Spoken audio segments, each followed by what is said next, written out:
کرام جیسا کہ آپ کے علم میں ہے کہ ان زخمیوں میں ہمارے انتہائی عزیز برادر جناب جعفر رضا ذیلی صاحب بھی شامل تھے، ہمارے پڑوس میں رہتے ہیں، ابھی یہاں پر گھر پہ ہی ہیں، ان کی صحت مندی کے لیے بھی آپ سے درخواست کریں گے دعا کی۔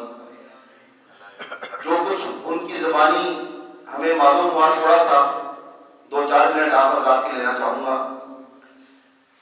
وہ یہ بتاتے ہیں کہ 3 بسیں تھیں، جو اگلی بس میں دھماکہ ہوا وہ مکمل تباہ ہو گئی، یہ دوسری والی بس میں تھے، اس کو نقصان پہنچا اور بہت زور سے وہاں پر جو شیشے ہے وہ اس کے بھی شیشے ٹوٹے اور اس میں بھی کافی لوگ جو موجود تھے وہ زخمی ہو گئے۔ ہمارے بہت عزیز برادر جناب قاسم نقوی صاحب بھی اس میں بے ہوش ہو گئے۔ جعفر رضا صاحب نے بہت کوشش کی ان کو نکالنے کی، لیکن ان کو نکالنے میں کامیاب نہ ہوئے اور ایک شیشہ پھٹ کے ان کے چہرے پر آیا اور یہ بری طرح سے زخمی ہو گئے۔ یہ کافی کوشش کے بعد اس بس سے باہر نکلے اور دوسری خواتین بھی جو زخمی تھیں وہ اس بس سے باہر نکلی۔ ظاہر ہے کہ زخمی حالت میں جب خواتین اور وہ لوگ وہاں سے باہر نکلے تو وہ خواتین اپنے حجاب میں نہ تھیں، ان کے پاس چادریں نہیں تھیں، وہ نیچے اتری ہیں اسی زخمی حالت میں اور لہو لہان، اور ہمارے برادر جعفر شاہ اور دوسرے حضرات نیچے اترے ہیں۔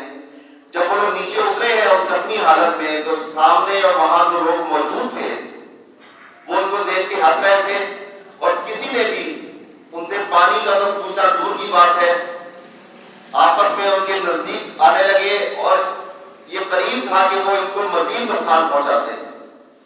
یہ اسی حالت میں وہاں سے 1 کلومیٹر کے فاصلے پر واقع فرنٹیئر کانسٹیبلری کی ایک چوکی تھی مستون کے پاس، یہ 1 کلومیٹر اسی زخمی حالت میں دوڑے ہیں، آپ چاہیں تو ان سے جا کر ساری گزار سن سکتے ہیں۔ اور ان کو کوئی بھی وہاں پر نہ پانی پوچھنے والا تھا نہ کوئی، لیکن اس بات کا امکان ضرور تھا کہ وہ مزید ان کو نقصان پہنچاتے ہیں۔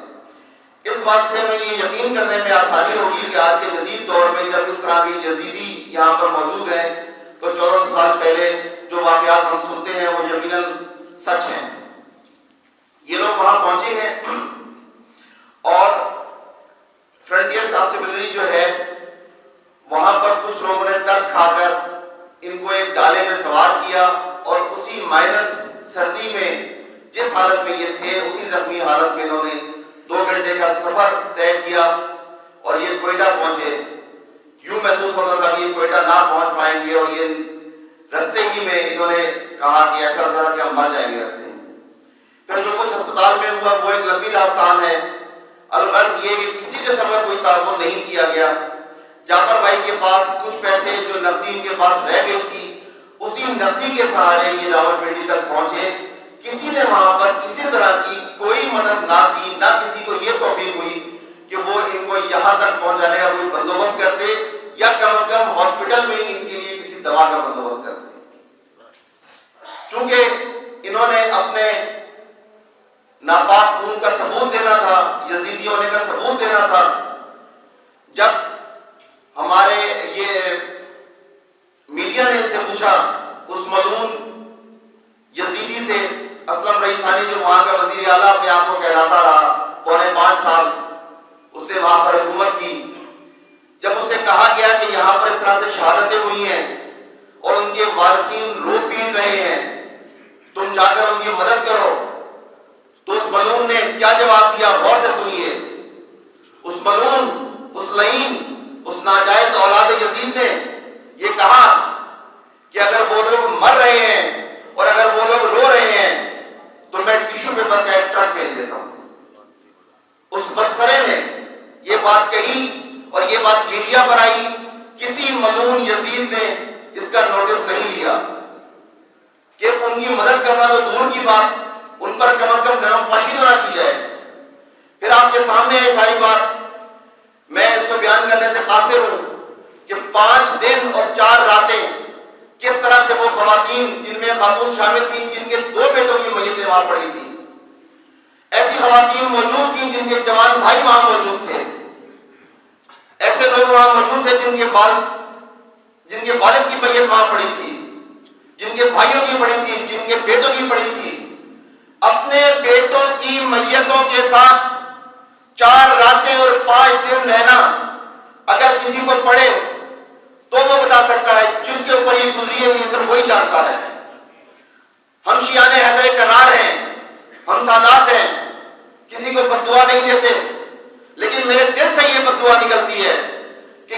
امام یزید ملعون جو اس کے ذمہ دار ہیں، دامے درمے سکنے کسی طرح سے بھی اس کے ذمہ دار ہیں، وہ اپنی اولادوں کے لاشوں کے ٹکڑے اسی طرح دیکھیں، اسی طرح سے وہ ملاحظہ کریں اپنے بھائیوں کے، اپنے باپ کے اور اپنے بیٹوں کے لاشوں کے ٹکڑے اسی طرح سے دیکھیں جیسے ہم نے دیکھے ہیں، جیسے ہم آٹھ آٹھ آنسو روئے ہیں، خون کے آنسو روئے ہیں، جیسے ہم یہاں پر بے بسی کی تصویر بنے کھڑے رہے اور یہ اپنے اپنے مشغلوں میں مشغول رہے۔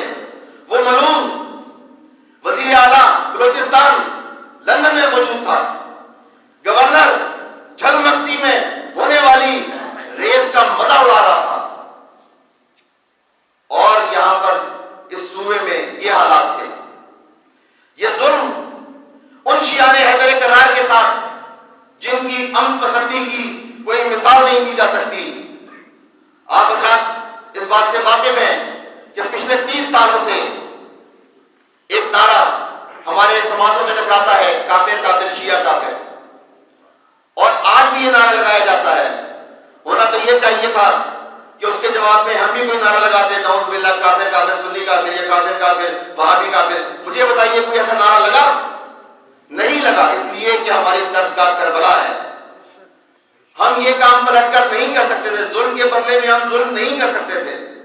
کتنے شیعان حیدر کرار ہیں جن کو شناختی کارڈ دیکھ کر شہید کیا گیا؟ ہمارا کوئی ایک بھی سنی برادر شناختی کارڈ دیکھ کر شہید کیا گیا؟ ہم اس بات کا سوچ بھی نہیں سکتے۔ اور آخر شناختی کارڈ پر کیا دیکھا جاتا ہے؟ کیا اس میں سیکٹ کا، فرقہ واریت کا خانہ ہے؟ اس پہ شیعہ سنی لکھا ہوتا ہے؟ نہیں جناب، اس پہ لکھا ہوتا ہے علی، حسن، حسین، فاطمہ۔ ثابت کیا ہوا؟ یہ شیعوں کے دشمن ہیں؟ نہیں، یہ پجتن پاک کے دشمن ہیں۔ ثابت یہ ہوا کہ یہ جہنمی ہیں، یہ کافر ہیں، یہ واجب القتل ہیں، یہ خارجی ہیں۔ آپ حضرات اس بات سے بھی واقف ہیں کہ پچھلے کئی سالوں میں ہزاروں دہشت گرد حملے ہوئے۔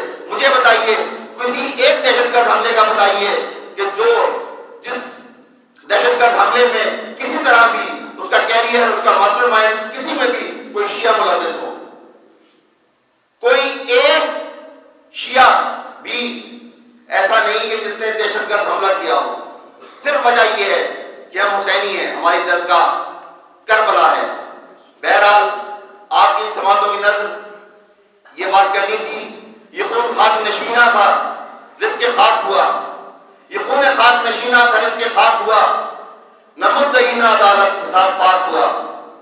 آپ حضرات سے درخواست کرتا ہوں ایک بار سورہ فاتحہ کی ہمارے انتہائی عزیز برادر جناب اسد رضا صاحب اور ان کے جتنے بھی مرحومین ہیں، ان کے جتنا بھی خانوادہ ہے اس کے مرحومین کے لیے، ان کے ساتھ ساتھ وہ تمام شیعان حیدر کرار جن کو صرف اور صرف اس جرم میں شہید کر دیا گیا، ان کے پیاروں سے الگ کر دیا گیا کہ وہ نام علی لیتے تھے اور ماتم حسین کرتے تھے، اپنے اپنے مرحومین کے، حاضرین کے مرحومین کو شامل کرتے ہوئے، خاص طور پر ان مرحومین کو شامل کرتے ہوئے جن کا اثار ثواب کرنے والا بھی دنیا میں کوئی نہیں ہے، آپ حضرات سے درخواست ہے ایک بار سورہ فاتحہ 3 بار سورہ